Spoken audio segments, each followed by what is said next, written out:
talking about maybe like coming to join. He goes, no, nothing at all.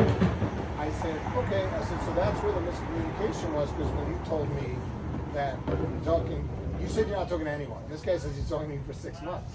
Now, granted, he's been talking to you about your pre-approval for 6 months, and I thought you might be talking about whether you're being recruited. And he's like, I don't tell what one has anything to do with the other.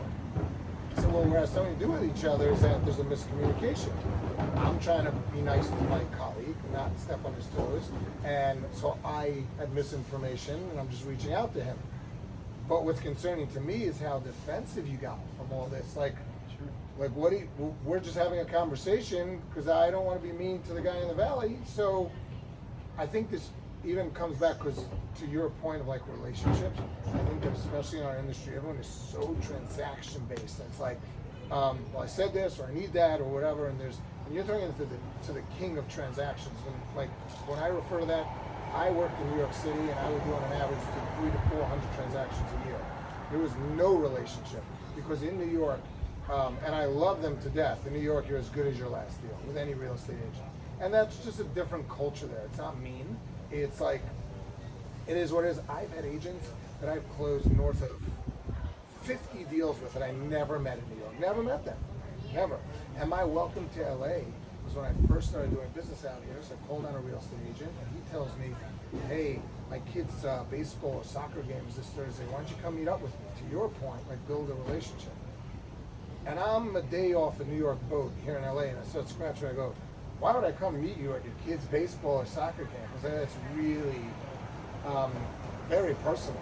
And I think you're touching on a great point, which is how do you personalize the relationship, and that's what really takes it out of the transactional side, and develops a much deeper relationship. Because even you and I've done a handful of deals now that came in directly from you, even if it doesn't come directly, just because if you meet good people, like good people tend to grow off of other good people, and good things happen.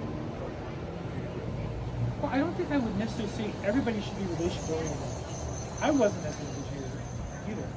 I think it costs me in the long run, and I think that if you can, you said to me, how can you get from 20 to 70 million?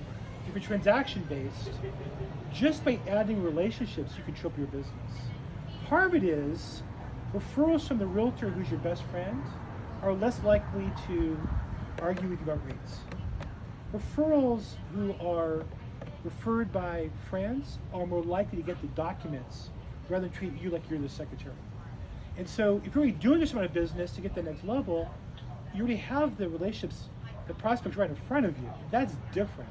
To cold call from the beginning to build relationships is a much longer process. And so I don't know, I would say to go from 0 to 20 million, you could do it building relationships. You could, it's going to be a different path. But if you're already at 20 to 70 million, you want to go to north of that, you already have the name, phone number, email, you know which ones you don't like, take them off your page. But I would say to you, you must have 10, 20, 30 that you like, that you can call and go to lunch with, and not talk business, not shake them down. And deepen that relationship with double, triple the business, they'll give you the next year. That's what we're talking about. I think you're making some great points, and part of like even breaking this down, that Bobby and I do a lot in our training, is a roadmap. I think that people do really well with roadmap, and what I'm hearing a lot of what you're saying is, so how do you take a $20 million guy to 70 million? And let's start with some of these basics of like just using the existing 20 to $30 million worth of your production to develop relationships with some of those people will take you to 60, 70. Correct. But then there also has to be a line there where it says, okay, here's how I could take you from 30 to 60. And guess what? At 60, we change again.